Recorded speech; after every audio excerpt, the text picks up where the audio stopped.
Yeah, no, so this is Basecamp Beta 111. Yeah, 111. I'm Sean. I'm here with Chris. And our wonderful guest, Nick Klein. Woo!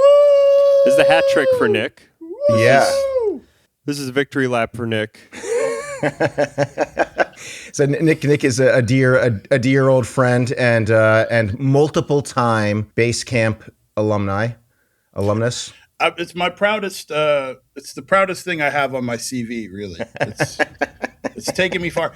But no, I was thinking about the first time I got to sit and talk with you guys back at Control, and then having spoken, we did the project during my exhibition a couple of years ago. Yeah, that's right. That's right. End of music. And then now, and those are three distinctly different times, and it's wonderful to touch base at the Basecamp Beta each time. So thank you for still liking me enough. Thank you. It feels like three really different epochs, and I think it's kind of like we've talked around it a little bit, but maybe let's like dive into those three different times, because it really does feel like that was kind of like 2019.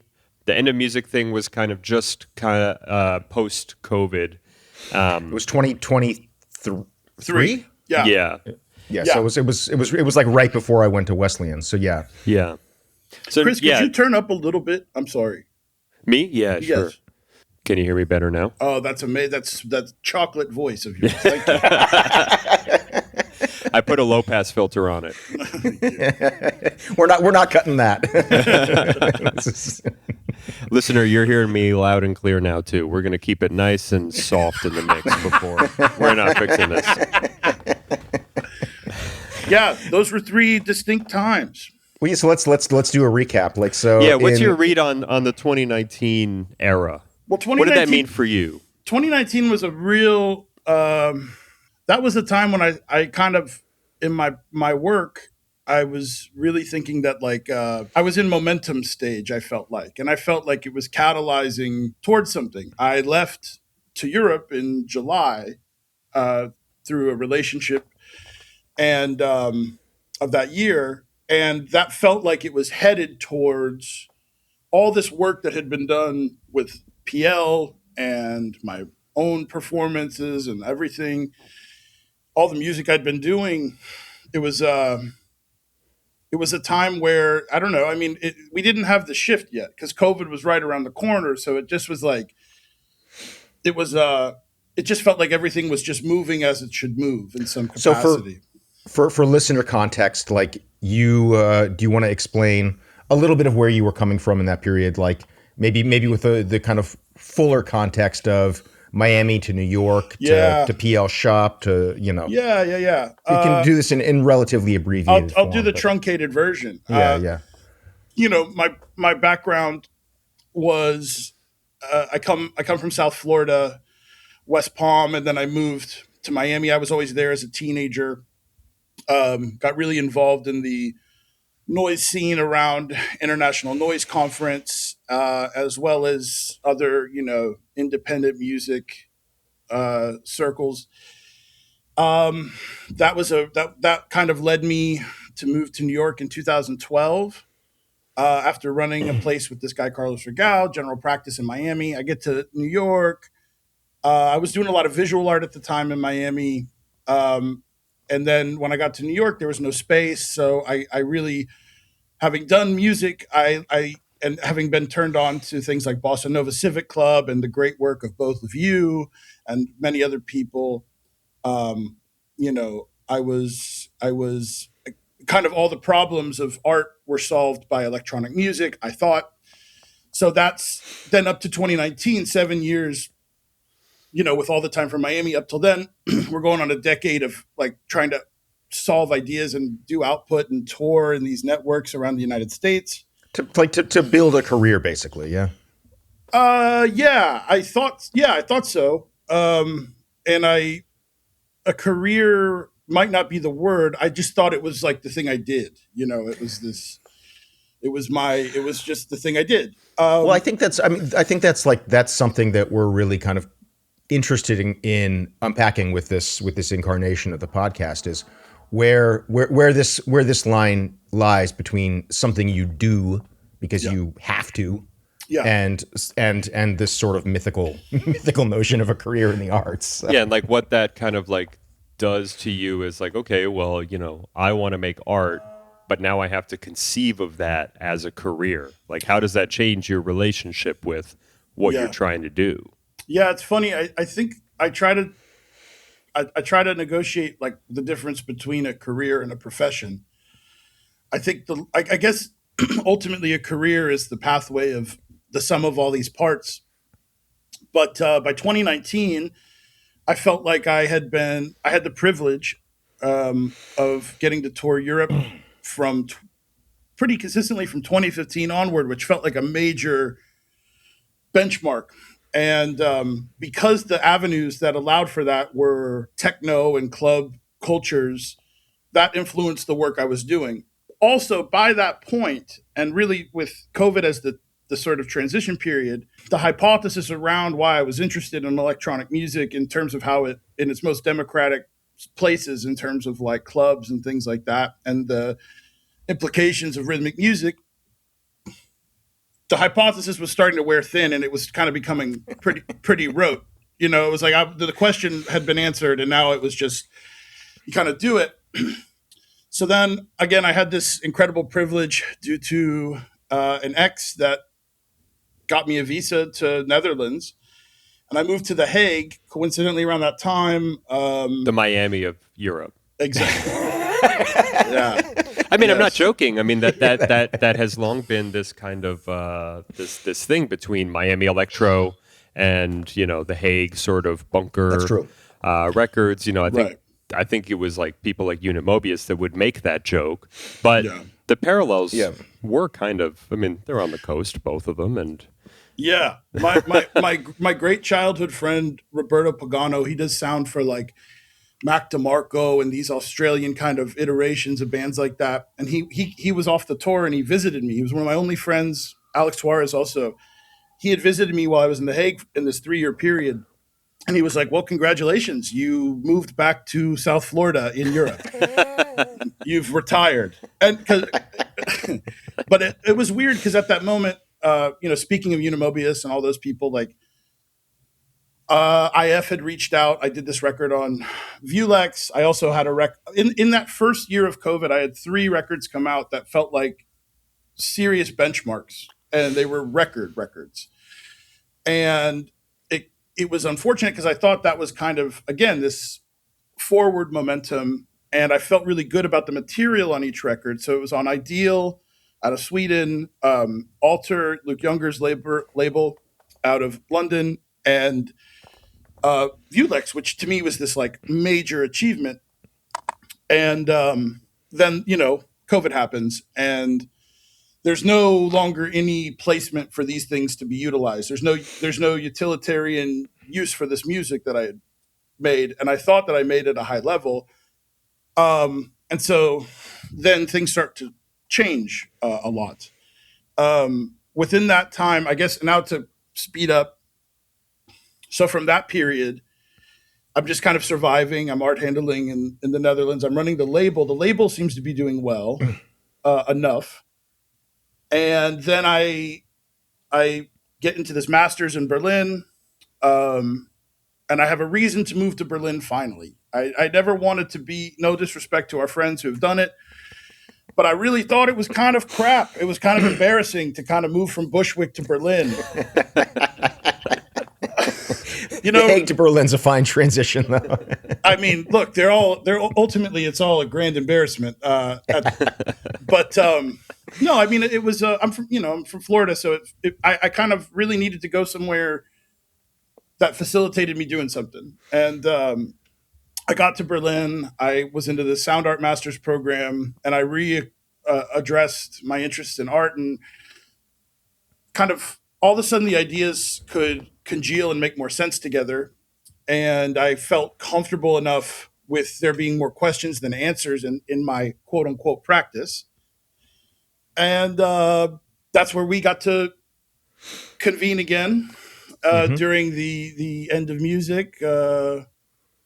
conversation at my Bring the Flowers to the Theater exhibition at Sarah's, and then ended up finishing my master's. I went like a theory route, writing about sound and depression, and then now I'm here in 2026, a master. Congratulations. Thank Yes, you. congrats. Thank you. Yeah, can you put MA after on the?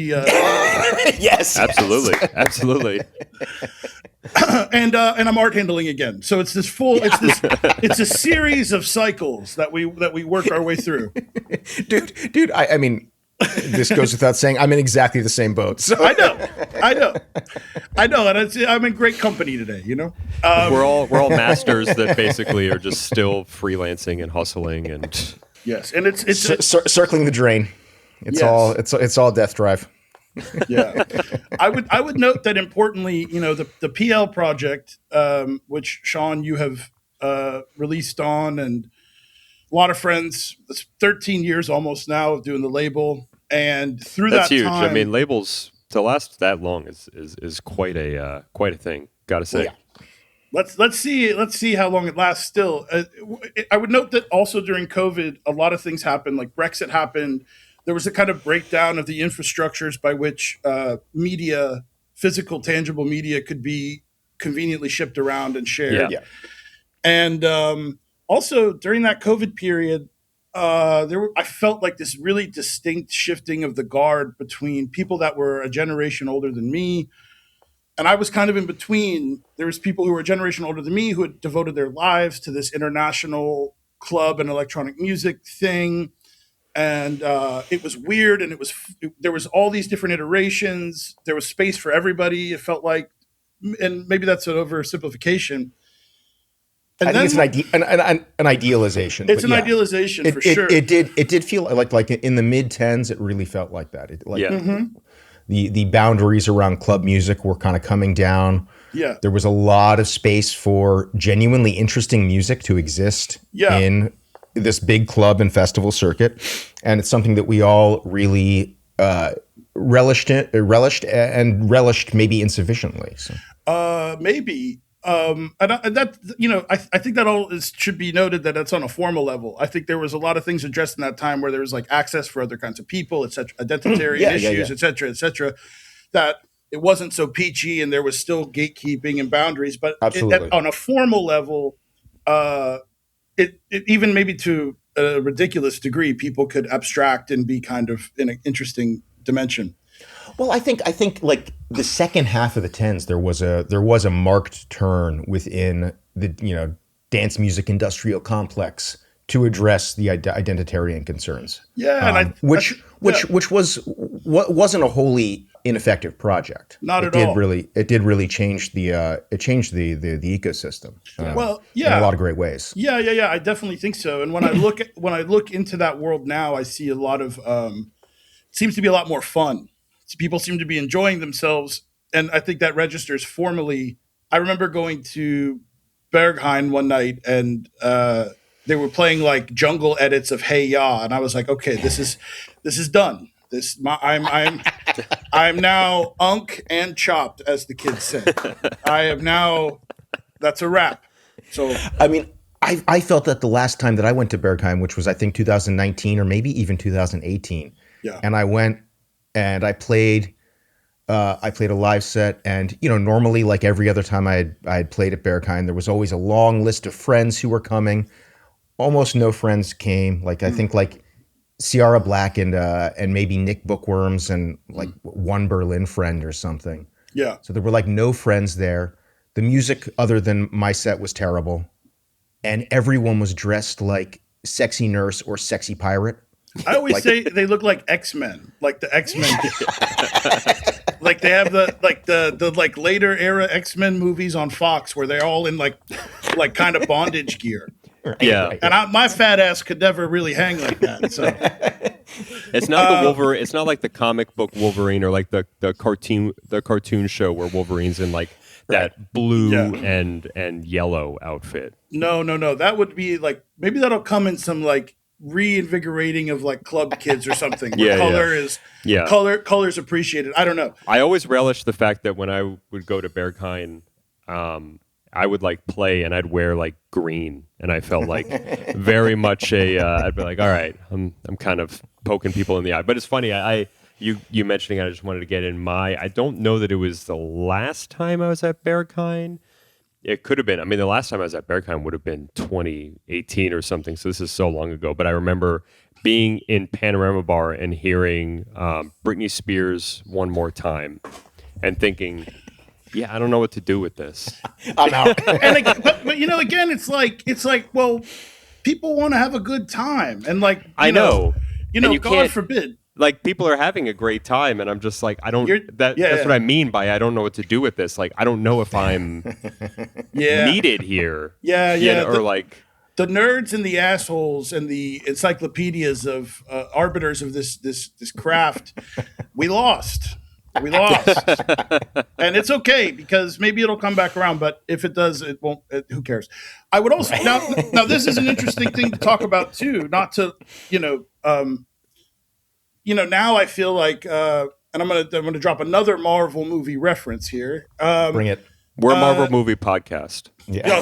Oh my God, Sean, don't you have another podcast as well? Yeah. All right, I'm working on the film one. We'll do a third one now. No, but the thing that happens at that time also is like, so when around the time I Bring the Flowers and after, and I'm in Berlin. The political reality of what that city has been contending with poorly came full circle. And, all these things, these institutions, like literal, like governmental institutions and things like that, and that you would strive for typically, right? Like I got into the masters. I was like, fine. It felt like an achievement. PL had 2 Berghain nights or Zoila nights, and they were like, we were able to be challenging and interesting insofar as we could. And then it's like, as soon as this brings us up to where we are now, whereas all those things that were strived after, talking about 2019 and way, way, way before that, going into, I would say from 2008, all the things that were strived for, it was like the Thanos snap. So as soon as you get your hand close to it, all the things that were of value and were markers of a certain quality or success across the board, gone.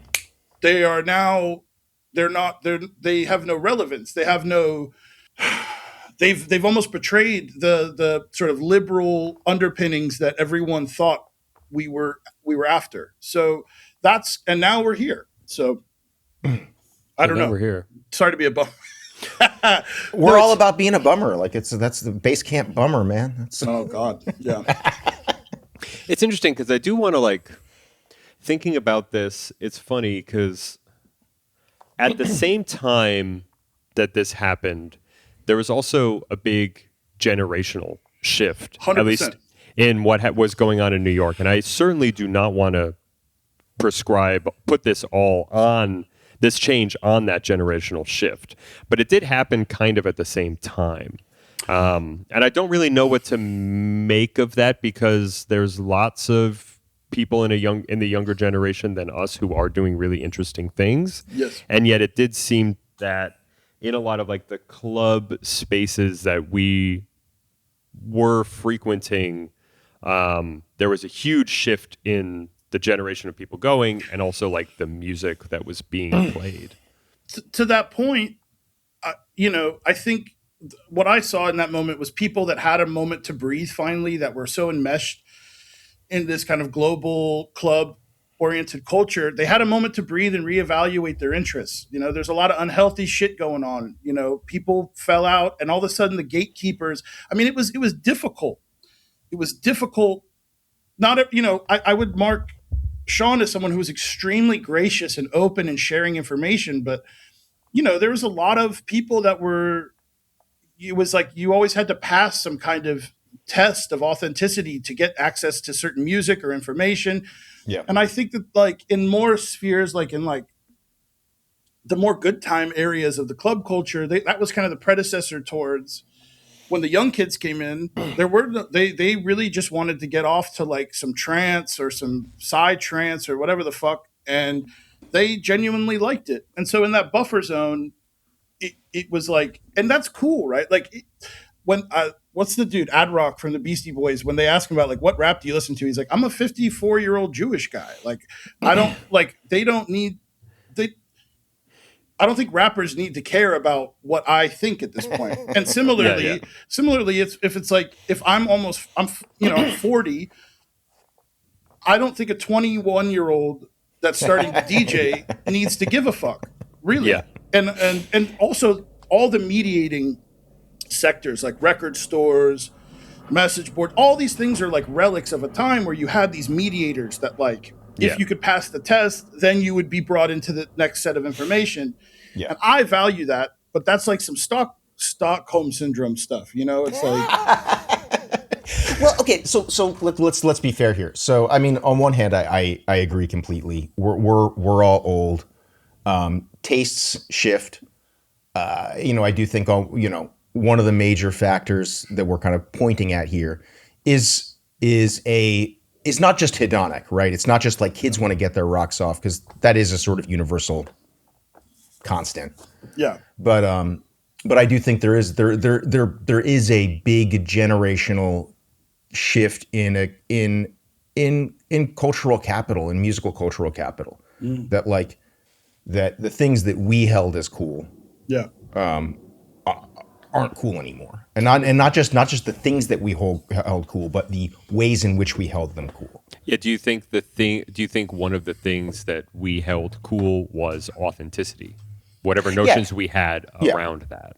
I mean, I think there is a dialectic between what I usually kind of call authenticity and innovation as a kind of driving force as driving forces of underground music.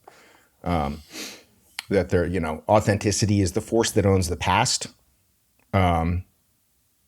and then innovation is that which owns the future. Both are fictions. Both bleed into each other. Yeah. But the thing is, like, I don't think the current generation of 20, early 30 somethings who are actually the cool makers in a real way right now. I don't think they hold that kind of like either of those poles as important. But I don't think we can take recourse just to describing it as purely hedonic. I think there's other things going on.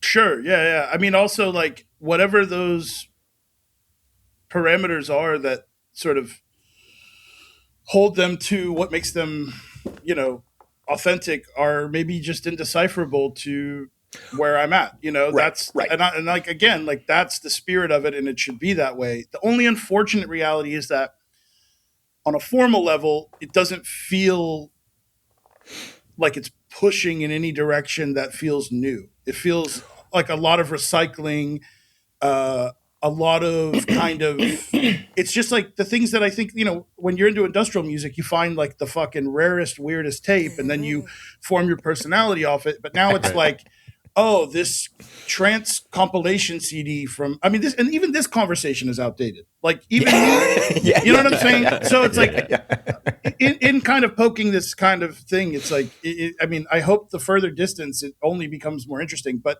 sonically, I think I have my ear to a lot of ground, and I don't really find that much captivating in the form lately. So it's always tough to know, though, because I'm like, I sit back and I think, I'm like, okay, well, yeah, I'm like a guy in his late 30s. I'm a dad. Like, I should not, whatever the kids are into, like, I should not understand. Like, if I don't understand it, that's probably like a good sign. It's always hard to know where to draw that line between, I totally agree. I haven't heard too much compelling stuff, things that seem innovative to me, but then I'm also like, do I know what that sounds like? Right. Right. Do I trust myself to know what that sounds like? Here's a big question for both of you. Why is innovation important? Chris, you want to start? How else are we going to beat China, bro?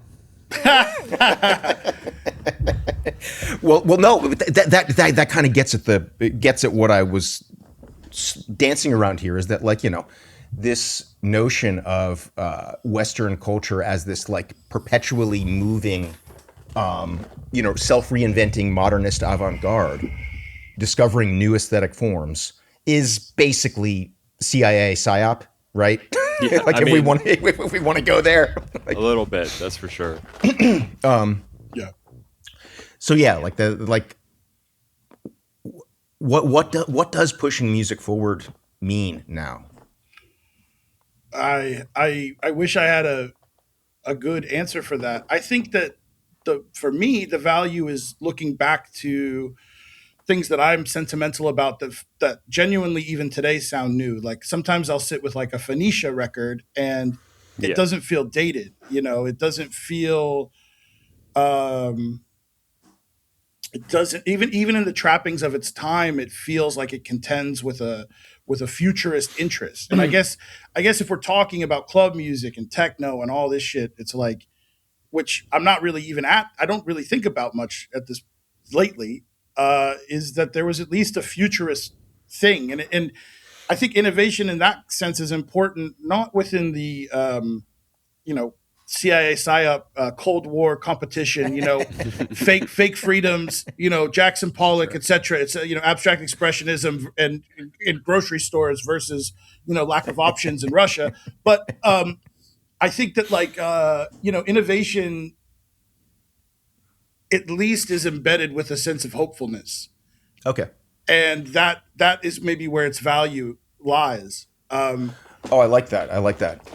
Yeah, that's interesting that you say that. It is kind of like, the sort of like constant recycling that is characteristic of AI systems is a very kind of seems very nihilist in a way. And I don't know if that's just because I grew up with this sort of placing this importance on some inherited notion of innovation and progress and forward movement. But there's something about that sort of churning and recycling and just constant self-remixing, but in like a closed system. Yeah. That seems, that I don't know, seems very nihilist. I don't know. I mean, we're touching on like so many great big things right now, but the question springing to mind now is like, I guess circling back again to like innovation, like what I think one of the fundamental issues that I have perennially had with notions of innovation within dance music is that basically what innovation looks like at the end of the day is always Autechre. It's always just Autechre again. And that's something that is coded, of course, as like implicitly white, and explicitly tied to a very specific form of technical mastery. So what does innovation look like? So one, I guess the question is like, have we reached the formal limits of innovation within dance music for that long that like all we can do is go back to like just kind of this same fragmentation of form? Yeah, I think that's what I think. Cornfield was it. That's, Yeah. Literally, it stopped at Cornfield. That's the that record's the impasse, right? Like that is like it is the acknowledgement of the form of dance music, and then like computer music, the compositional approaches, like they are. I opened up for them last year at this festival in Riga, and just this is an aside, but like when they tune their PA, because they bring this like they have this very specific shit that they bring with them, and they spend like 8 hours like putting the shit to tuning it exactly how it has to be, like this infrared sub and all this stuff, and the stuff that they tune it to is "You Can Call Me Al," that Paul Simon song. So for hours. I was setting up this. I had this hall that I had this installation in, and I later did a performance. And for hours, while I'm setting up, all you hear is ba, ba, ba, ba, ba, ba, ba, ba, boom, boom, boom, boom, boom, boom, boom, boom, boom, boom. So in some ways, we all go back. Everyone has their root point that they have to reference or something. That everyone has their cycles and their things like that. But like, well, for Autocrat, it would always be 80s hip hop and electro. Yeah. I mean, that mix I often go back to that crazy, like, beast of a mix that they did for Deck Mantle, that 4-hour, just absolutely, it's like masterful. It's a mainstay. Masterful. Yeah. Yeah. So, I wish, like, I think rigor and ambition, and again, this is where I sound like Unk and Chopped, but rigor and ambition is a cool thing. And if I guess that the privileges, I don't know, I don't know those guys well enough to say, like, but if they're a case point, I would say that, at least they exemplify some sense of rigor and ambition and sort of pushing forward in a futurist interest. Now, if you want to sit around and listen to that all day, that's another conversation entirely. But I don't know. I not to dead the conversation. I don't think I'm qualified anymore over the last couple of years to really speak to this particular subset. Like, I'm at peace with. I got to do some cool stuff through this thing. It brought me amazing friendships. I got to see the world through it, and pulling back from it and reassessing what I'm interested in. I still am lucky enough to get to do that on different ways. So, I hope whatever young people or whatever, as long as they're getting their rocks off, then that's okay with me. It's really okay. Yeah, I mean, I think we're all broadly in agreement there, and we've all sort of both graduated from and fallen through the cracks of dance music. So. I'll insert the Paul Simon track here. Yeah. Bing, bing, bing, bing.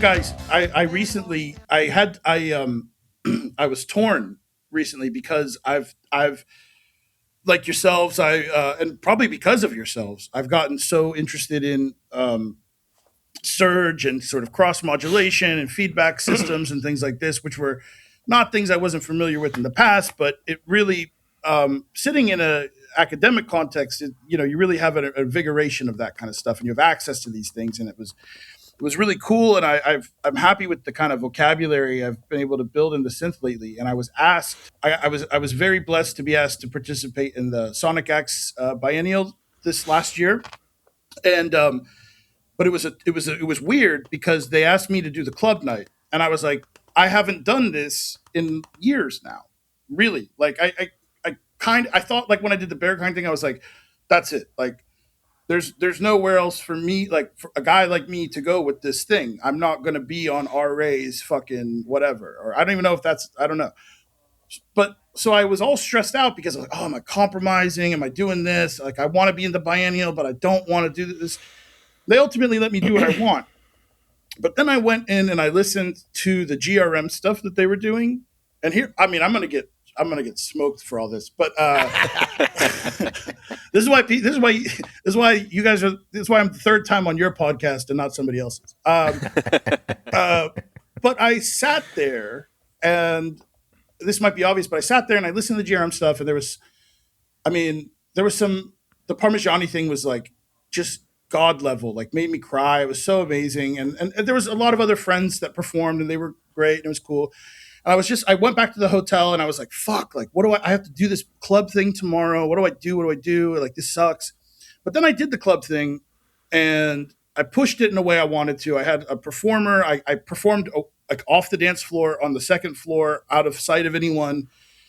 And I guess that, like, I left that experience feeling that, like, both of these things can be equally as valid. Like, they really can be, like, there is something to this stuff. Like, I played with Gons and Conrad Peck, who, like, do these, like, this awesome stuff. Bergs in this played, this woman Takako DJ'd, and, like, there is still something to that form that is really incredible if the audience meets you. Yeah. And I I'm softening a bit to thinking about how to approach it again, but maybe just privately as a hobbyist. Yeah, it's been interesting to I mean, that has been, I mean, especially, thinking back to 2019 when I basically got completely uninterested in what was my techno career and was only interested in musique concrète. And basically that's all I've been doing since.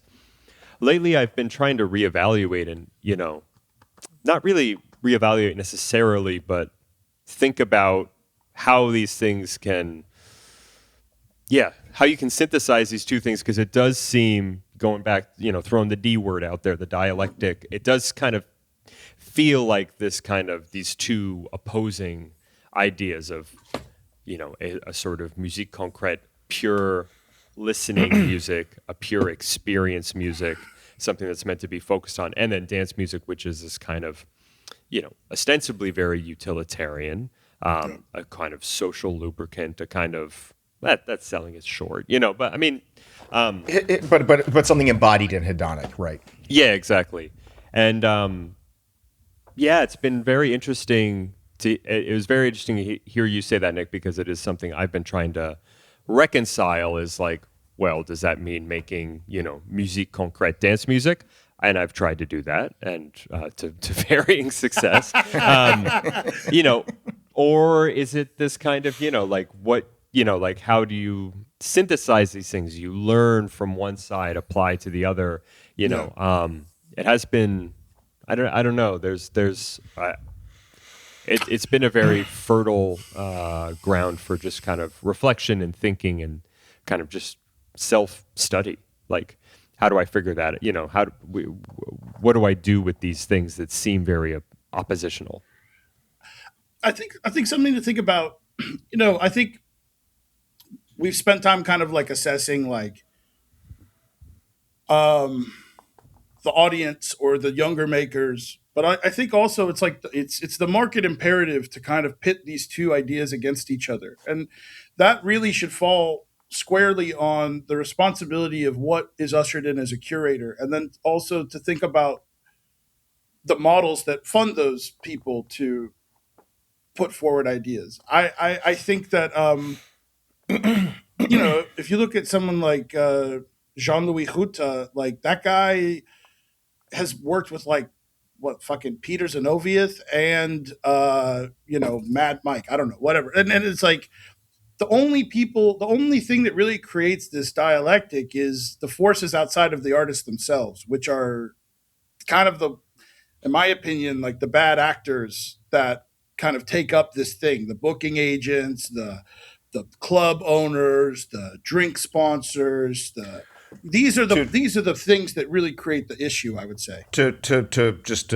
wax Marxist for a second, I would say behind the bad actors, of course, are the productive forces. That yes, we can point fingers, but the real villain to be unmasked is always the capital system. So. And to wax non-Marxist, don't talk about our sponsors like that, Nick. This podcast is proudly brought to you by Monster Energy and Blue Chew. Alizé and Blue Chew. Yeah, and Blue Chew, of course. We got to get sound devices. We need to lock in the sound devices sponsorship. That's where the real money's at. Yeah, you guys should get a Fresh Direct thing. Yeah, totally. We got to get use your promo code to cook. I don't know, Taco Bell delivery at home. Hey, I would probably. I know you would. Today you love ordered me some Bell. Today put in promo code Bernard Parmigiani and you will get your cheesy gordita crunch at home prep kit. Absolutely. But no, I mean to address, I think the kind of bigger looming. Something I feel looming here is that I think for all of us, we have all always felt a bit out of place, both in the world of dance music and in the world of academic, electroacoustic, whatever.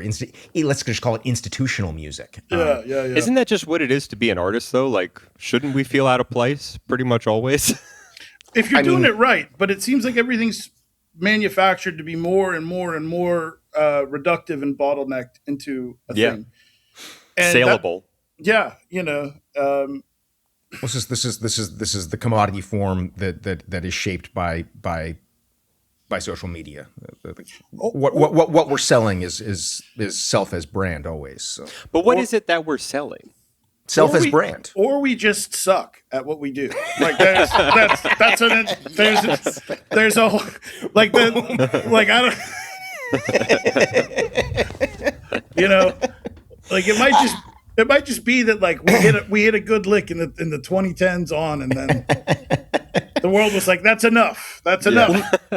No, so like a couple years ago, I worked on a project that this is while I was at Wesleyan that Alex Waterman was involved with, who's a great cellist and New York avant music dude. But he works over at the Kitchen. I think he runs the archives at the Kitchen, and he was saying like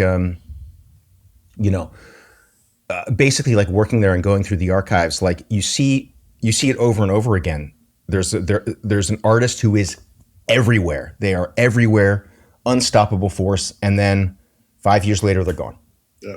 And there's no trace. Yeah. And this happens over and over and over again. So I think what we're looking at in all of our cases and the cases of so many of our friends and colleagues and peers and whatnot is like this is what it is to be a mid-career artist. Yeah. It sucks. It's really hard.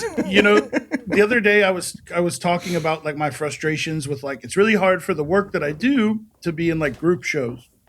And it's increasingly hard other than like, I work with Audrey Chen a lot. We get to do these improv things and that's really amazing. She's an incredible collaborator. But someone was like, oh, this is your mid-career moment.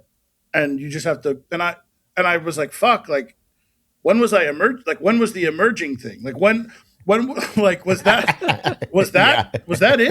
That was those were the heights? Okay. Yeah. Playing fucking, a bar in Cleveland. Okay, nice. Or like a squat in Frankfurt. That was the heights. But no, Yep. yeah, I mean, that is kind of the conundrum. And again, people need to take time to have dimensionality to their lives. I find that like I keep doing all these things and I'm getting older. I have these moments, and because of I really admire, Chris, that you have started a family and you're still operating and all these things. There is something to be said of when you like do something and then you're still just kind of by yourself at the end of it, because you've dedicated so much of this life force that you have into this thing that can be wavering, in terms of how it rewards you in fulfillment. That's maybe a little too dark, but that's a thing, I could see why people disappear after 5 years. I'm sure a lot of it even has to do with like just not wanting to deal with that bullshit anymore. Yeah. I mean, for myself, like one of the most liberating realizations of the last decade basically was fully realizing and owning the fact that like I actually never wanted a real career in dance music. Yeah. That would have sucked. Like to be touring 40, 30 weeks a year. Yeah. Yeah. To be doing all those flights. Like the thing that I had in my mind as like the ultimate career goal, like be like a working class like techno artist. Actually like the reality of what it looked like was not fun. Playing, as I put it so many times, playing a kick drum to European jocks on drugs for 800 euros a week. Like man, there was a time when that 800 euros was looking real good, though. It was looking real Well, good. And that was pre-Biden numbers. Those are pre-Biden 800 euros. Those are pre-inflation. That was a time. Yeah, I mean, the reality of making it in dance music was like so clearly not great. Yeah. I don't know. It's just like, even I just remember it was like, touring really heavy. I was finally my version of making it was being platinum status on Delta Airlines and on Medicaid. So I would like be bumped up to first class with all these people, and I was like still broke, and I was like, okay, but I guess the flights are bad. But then the flights still sucked. You were still flying everywhere. It was still like that. So, like flying and being in airports all the time is terrible. Yeah. And like the status that comes with that makes no difference to that at all. It's just like some like bullshit on top of it.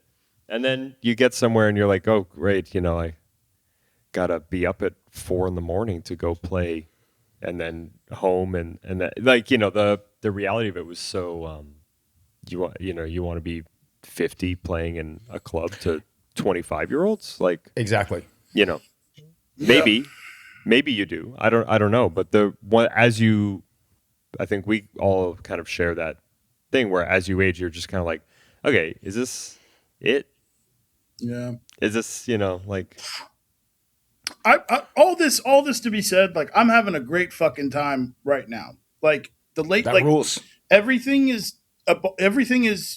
like I thought that like during the 2020 like COVID and the BLM era and all of this, and again not to be reductive of those things respectively, but that era, that moment where it seemed as if it was a shift towards these things dissolving and maybe some revelatory potential. I think right now where you're like really seeing like the undermining of all these things that were the striving for, finding joy in fucking around with a synth again and playing to 30 really astute, intentional, present people brings me a whole new life force. And yeah, totally.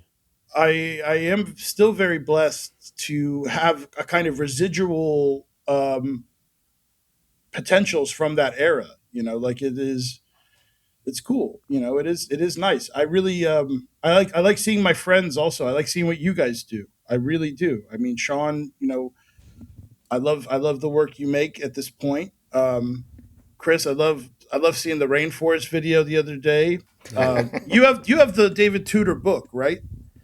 I should say that I do, but I don't. I'm gonna get you that book. I'm gonna send. give You me got to that send book? me your address. That's gonna be the Christmas present. Oh shit! Yeah. Thank you. This is the Unikai book. It is, expensive. It's an expensive book. Yeah, it's crazy. My friend Diego Benke has it, and it has all the schematics and like Amazing. It's just a real real tome. I mean, like that's the funny thing about this current incarnation of the podcast is, it's not explicitly become a David Tudor podcast, but it is slowly becoming a David Tudor podcast.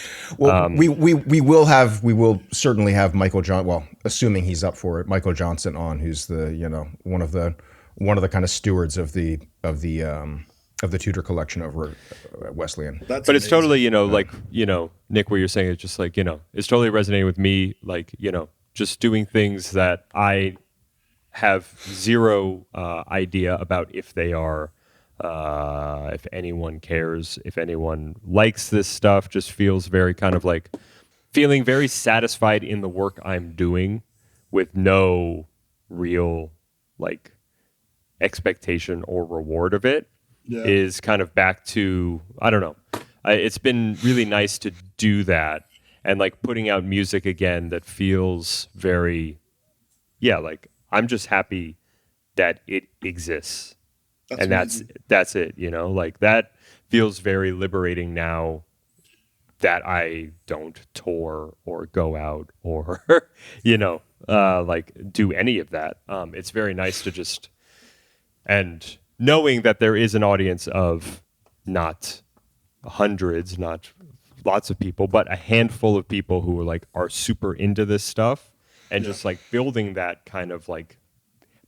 with people, and feeling like you are part of a group of people all kind of interested in exploring these things together, that's been really, really rewarding. Yeah. I mean, it's all you can do. I mean, as you see the crumble of all these things, or you see the hollowness of the direct, like truly, all you can do is create and foster like real relationships. And I mean, this is so ridiculous. Real relationships, and I like that Terry Tainlet stuff. Is like not everything's for everybody, and figuring out how to share the work in a way that you know fosters like actual the utility of the thing actually fosters something that is of some substance. And I like that. I like feeling like you know if you're into it, I'm out of not if you're into it. I'm out of it.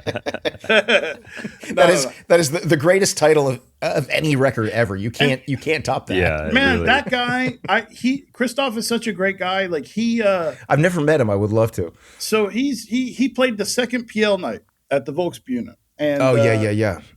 he's collaborated with my dearest friend Elizabeth Davis, and I've gotten to see him around. We've had some dinners and stuff, and lately he's been a regular at the PL nights, and just the way he soaks up and is enthused is so inspiring. You know what I mean? The guy toured with fucking Radiohead. Like talk about the shit we're talking about. It's like, yeah. You know what I'm saying?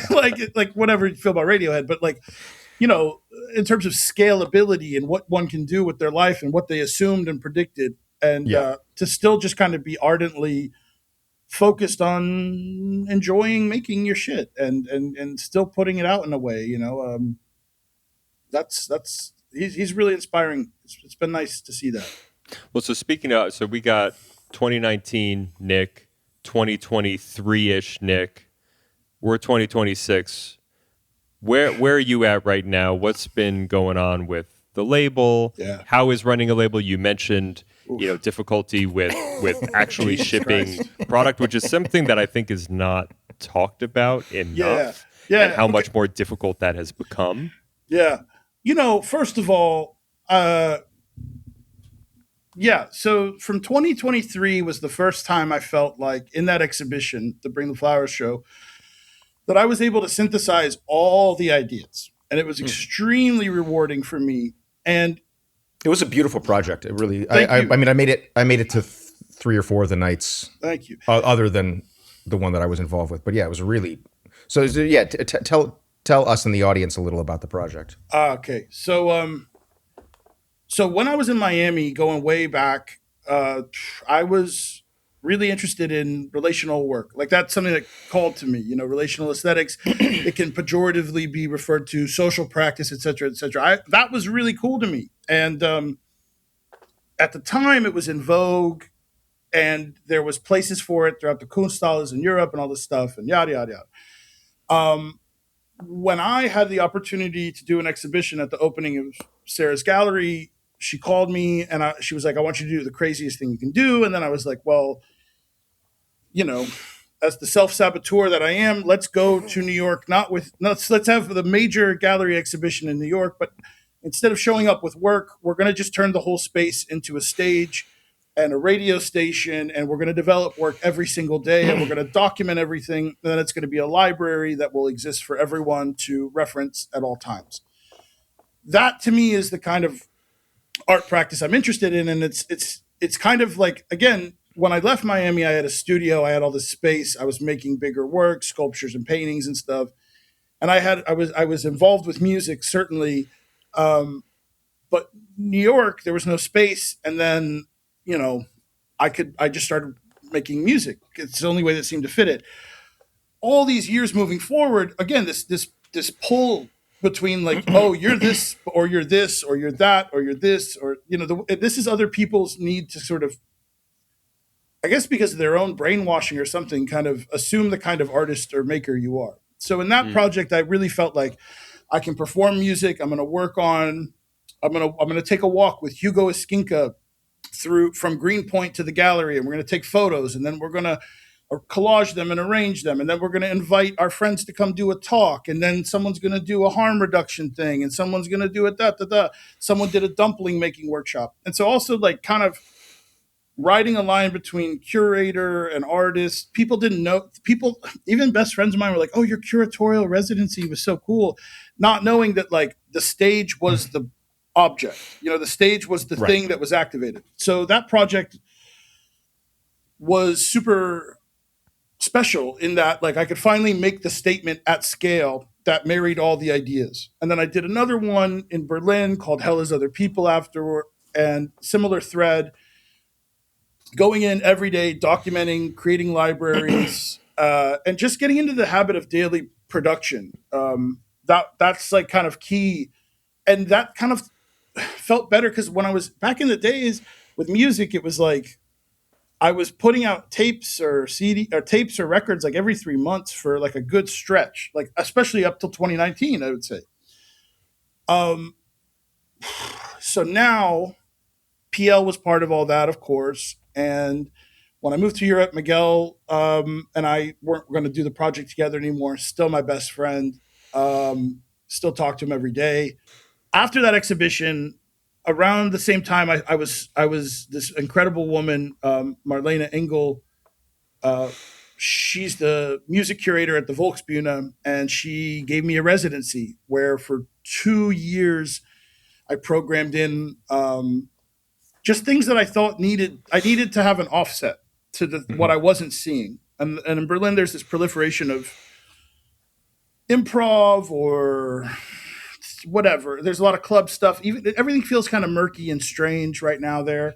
But I was able to kind of make a point and just bring in things that I thought needed to be continuously pushed. To have someone like Leif Elgren or some audio works by Kevin Drum or Ann Gillis or Joachim Nordwall or Russell Haswell, and then other friends locally, like these were, or Dungeon Acid or Evil, like all the just the people that I really respected that I felt like I didn't want to see not continue to have their space to do their thing. Not to say that that's the case, but it was my curatorial imperative. So that kind of took precedent because the label had faced this weird moment where right before Brexit, there were certain distributors that were very supportive.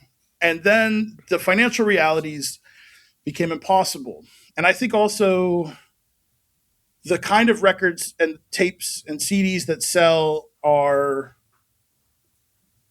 there's not a lot of room for emerging artists. PL as a label is built on relationships and not genres. And that I think is very difficult for a distributor or like a business model to thrive on. So, there was these moves that felt really good. I had distribution in Russia, I had distribution in Asia, I had distribution in the US, and slowly but surely every year something would kind of get etched off. Someone's business would go under, or it just didn't make sense to ship. And now at this point, I mean, it's absolutely ridiculous. If you make a vinyl record, as you all know, it's thousands of dollars. And then shipping supplies. If you're doing it totally DIY, you're talking about for each record, like maybe like you need to have $5,000 of like, oh shit money, basically. And, as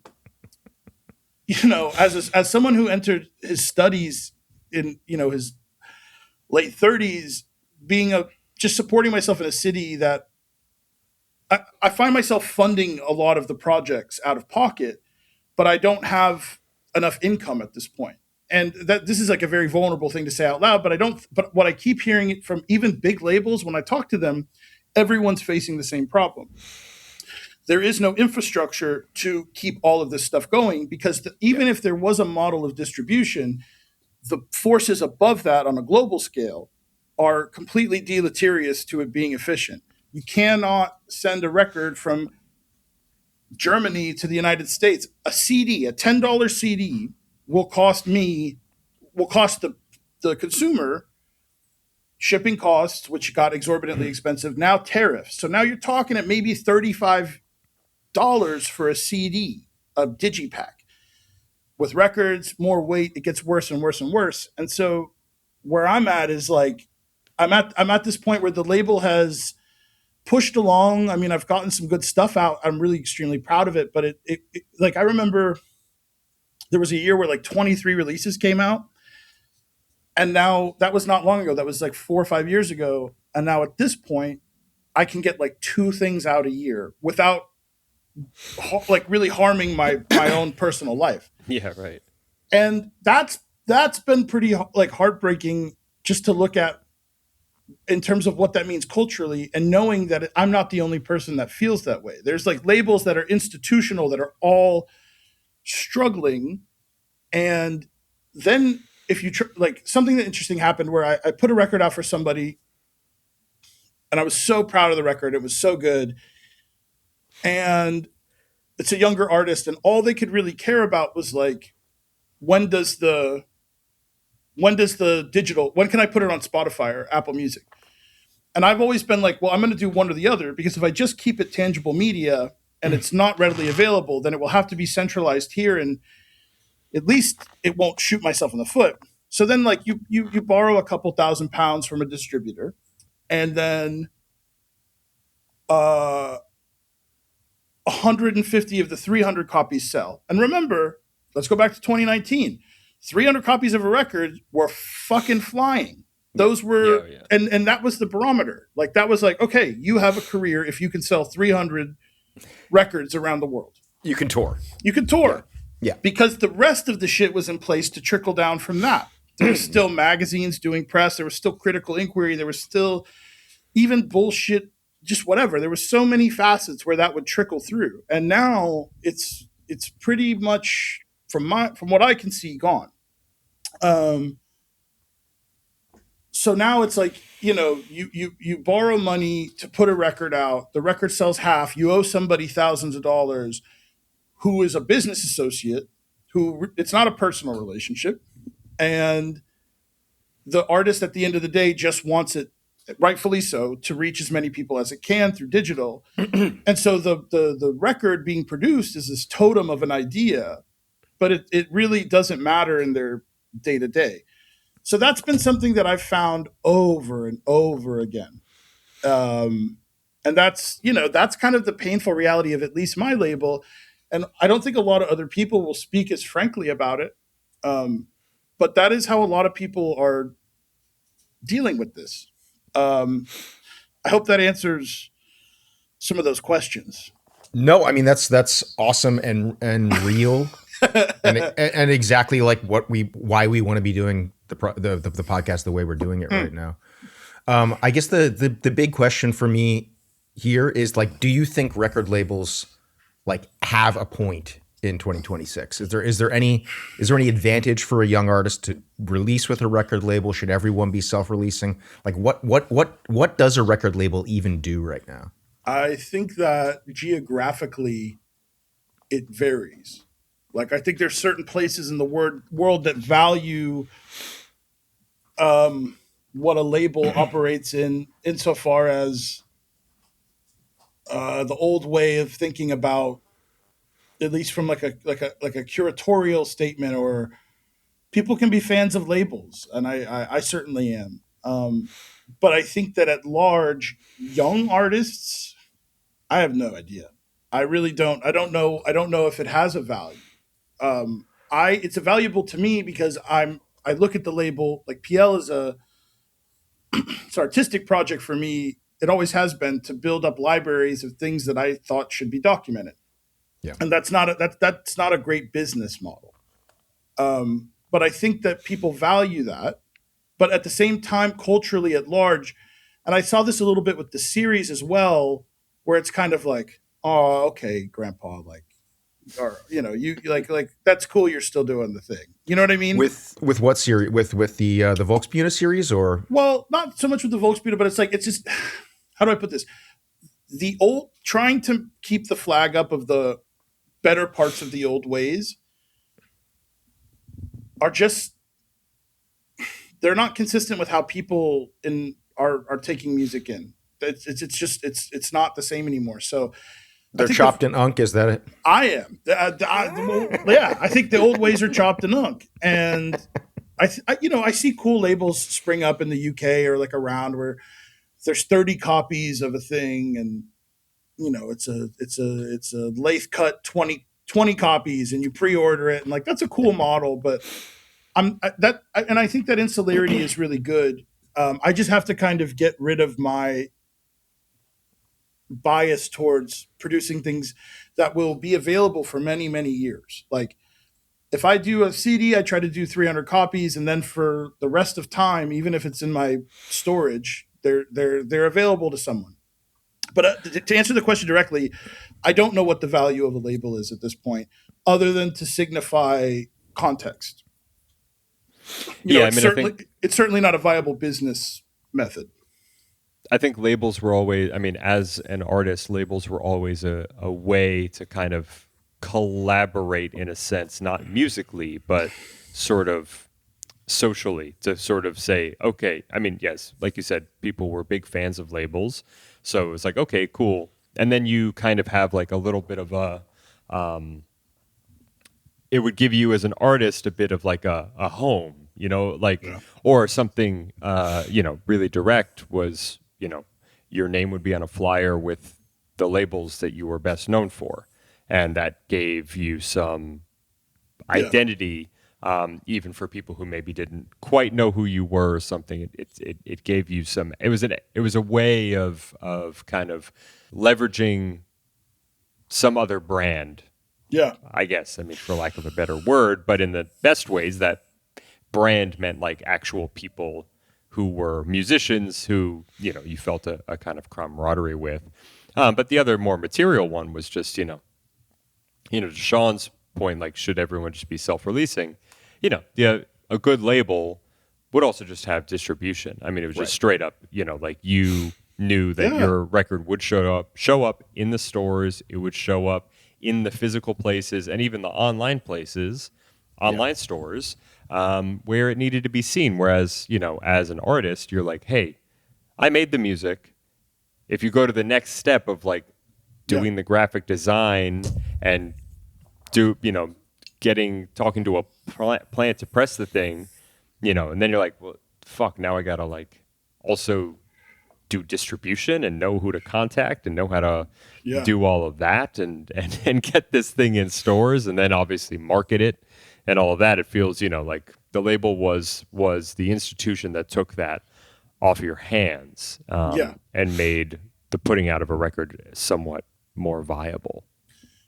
It increasingly feels like all of those, I mean, there's no infrastructure to do it. So it's really on you now in every way, more so. I reach out to shops directly.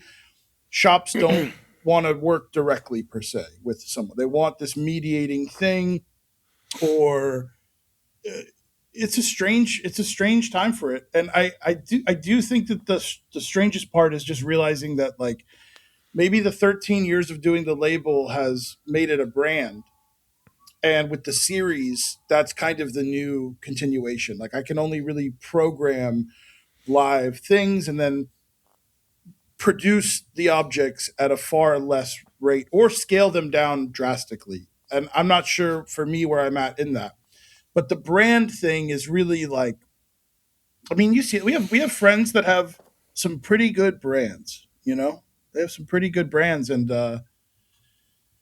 I guess that keeps them going, and they make other things that figure it out. But the system of what we grew up loving is far from where it ever was. And even on a DIY scale, it's becoming further and further impossible to do it. But I'll still do it forever because I'm a glutton for punishment. Well, like you're saying, it's kind of, the label put out physical objects, these records. And that for, let's say from the 1960s until now, that was kind of the thing you did as a musician. That was understood as that was the kind of canonical musical object. Like if you don't put out a record, then you're not that's what made you an artist rather than Yeah. someone who DJs a friend's night or, you know, plays around in local shows. Like, what made you an artist was putting out a record that people could buy in stores. And increasingly, you know, that's just, you know, like, due to realities, whether they be economic realities, protectionism, tariffs, these things just literally building trade walls to the movement of physical objects around the world, Yeah. and the shift of the album form into a kind of Spotify or Apple Yeah. Music thing, which feels kind of Playlistification of everything. Yeah. yeah, which feels kind of out of sync with that conception of you know, oh, I do an album and that's like the Yeah. statement that I make as an artist. Well, you know, that's kind of out of sync. As I said, you know, that album form historically is an anomaly. You know, Yeah. so this is not to necessarily romanticize the album or to say that any of these changes are bad, because the album is just kind of a weird blip on the history of music and how musicians do music. So it's always going to change, but yeah, it is. It's I hard do to like not- records. It's hard to, yeah, I like records a lot. You know, I like CDs a lot. I like tapes. It's, you know, I look at my collection where I live, and now, you know, I'm a visa person. I don't have permanent residency in Europe. And I look at my stuff and I'm like, shit, like, these are the most important things to me in my life, you know, and if I had to leave tomorrow, what do I do with these things? It does sort of feel almost, you know, not, you know, it's almost, I almost feel a bit conspiratorial, like as if the decentralized media production and consumption had to be undermined explicitly, like to like this degree, to where it's like almost impossible to really continue on doing it logically. You know, one would almost think that, like, you know, Spotify is like some kind of grand psyop or something entirely. You know, I mean, like, Spotify is definitely class warfare on a broad scale. Yeah. it's literally warfare. The motherfucker puts money into kill it, like machines that kill. Actually killing people. Yeah. And everyone, and that's the barometer of success. People still acquiesce to that as a model by which is the bait. It's because there's nothing else. That's the thing. And I don't know of a way to forge any reasonable alternative. So, you know, what I feel like we're kind of circling around here in the broad picture is the underlying sociality of music. That music's like musical manifestation, I think, for all of us in different but related ways, is downstream of its social manifestation. Yeah. I think your practice at large, Nick, really is about that. If is. anything, It is. I got into music just to get chicks. So yeah, that's definitely. Well, it seemed like it worked out for you. I'm still trying to find one.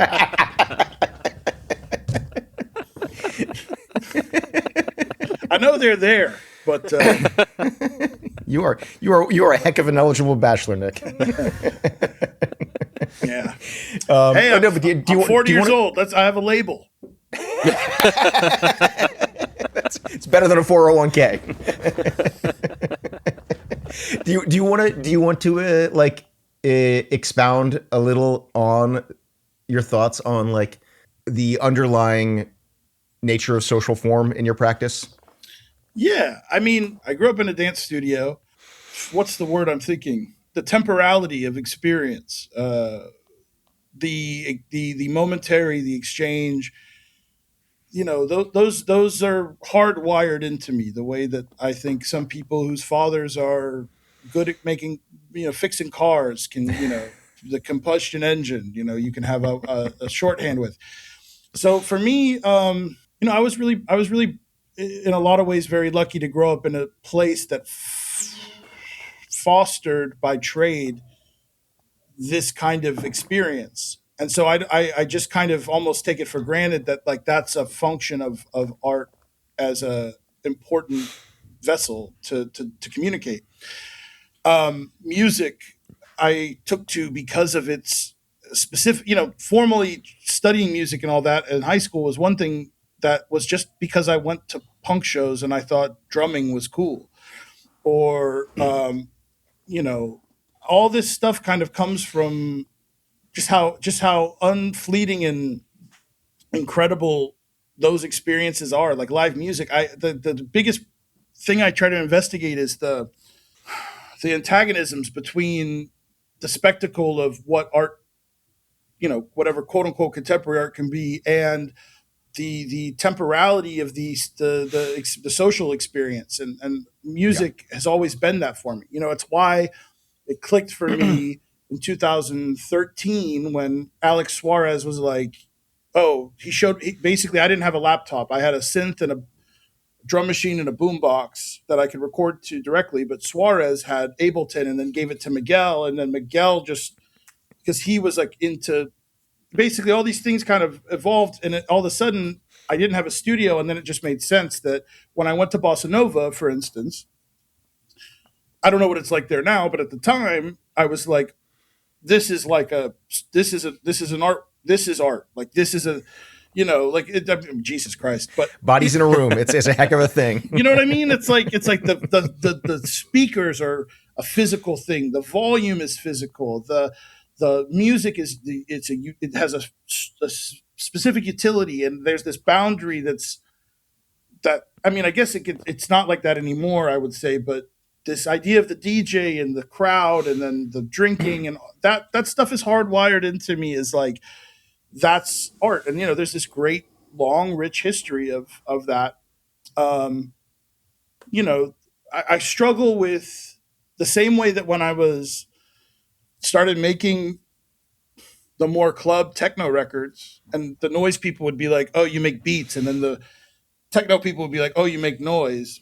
I now struggle with the same stuff in my practice as it goes on, and but I'm proud of it. I'm proud of it. Can you talk a little more about that? Because I also think this is something that, well, all of us have kind of navigated in these second, third, fourth acts of our artistic lives, is kind of navigating the language of institutional music and its forms, while also finding space within it that makes sense for how we make. I think when I started doing the masters, I really was I had an idea of what like the institutional stuff was, and I wasn't in a composition program by any means, but I was around people who had very clear ideas of what was what and what things were, and the definitions of them. And I guess I just don't know how someone could look at a white label 12-inch and not see that as an addition in the canon of the same way that something, you know what I mean? Like it's the same gesture with a different language. And navigating that has been difficult. It's really difficult with contemporary art people, because the root of what happens in music is music is democratic at best, and it's open and it's available. Even when it was limited to records and you'd have to dig through them and find them, at a certain point music is just blasted for everyone. We went with file sharing, Blogspot, and all that, and that was incredible. Art relies on manufactured, rarefied genius that only exists in this way to consume. And then you wait a year, and then they maybe do something again, or maybe 2 years, whatever. And that has a whole market that allows that. But to walk into those environments and say, like, it's not like I'm like the first person to do it in any capacity by at all. But to say, like, no, let's go in and sit in a circle and talk about fucking, I don't know, the end of music. And that's the practice, and then the next day let's host some performances, and then we'll have Ben Cudler will do a talk on blockchain for 3 hours and why it's the worst thing to come about. And it's hard for art people to get their head around that. And so even I went to this Met Gala, or not Met Gala, the PS1 Gala thing the other night, and I kept being introduced as a sound artist, and I threw up on myself, because I I just could Wait, not. literally? No. No, I just couldn't. It's like these fields require bottlenecking and reductivity, because true liberatory artistic expression and experience, the evolution of where art's taken us, we're at a point where like there's so many flaws and holes in these things, and sound is getting really popular and hip again, like sound artists. Okay. Sound. I thought sound art was like on the decline again, but it ebbs and flows fast. So. I thought so till I came here, because when I'm around all the contemporary art people, everything in New York right now is painting, because New York's so expensive again, or right now, that like the only way to participate in a show, you're just flooded with painting, and of course that's like one-dimensional exchange in the history of painting, whatever. There's not a lot of room for projects or things that veer off that path. So then all of a sudden, the way that you're able to be commodified in a practice is just like, instead of saying, oh, this person operates socially or relationally, it's like sound artist. Sound art, right. I don't think I even do that. I like a lot of it, but I don't think I do it. Yeah, I'm a techno artist. Okay. There you go. There you go. It's interesting because, yeah, I mean, you know, this kind of makes me think back to what we were talking about with this kind of, you know, our understanding of innovation as the kind of, you know, most important aspect of music. And, you know, how much of that is just kind of adopted from the art world, the idea of a sort of solitary genius. Whereas, you know, as you're saying, Nick, you know, music at its core, and I think one reason why we gravitate to it so much and so many others do, is because of the social aspect that has really nothing to do necessarily with innovation, or, you know, at least, you know, as we are all kind of talking about, the more important thing is a kind of joint social exploration, you know, Yes. just a feeling of belonging. It's community. It's community, Yes. which is like the word that has been so utterly debased in music discourse. But that community is what matters at the end of the day. Like A community is everyone who's in this building right now drinking Red Bull together. Yes. Oh fuck! Come on! Well, no, I think the lingering project there is to then expand out. Like the community is an ever self-universalizing engine. Well, it's to reassert the idea of community as something important. Yes, as something real. Yeah, and as something common.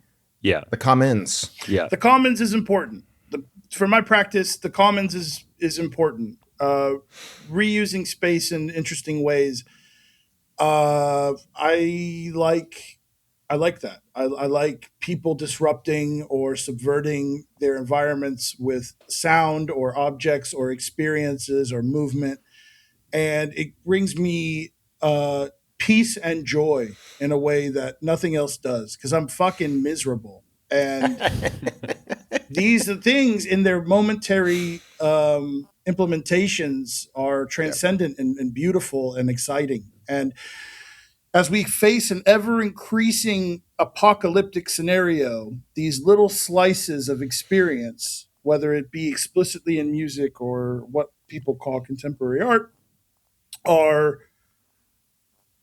they're very, very important to me, and I would argue everyone.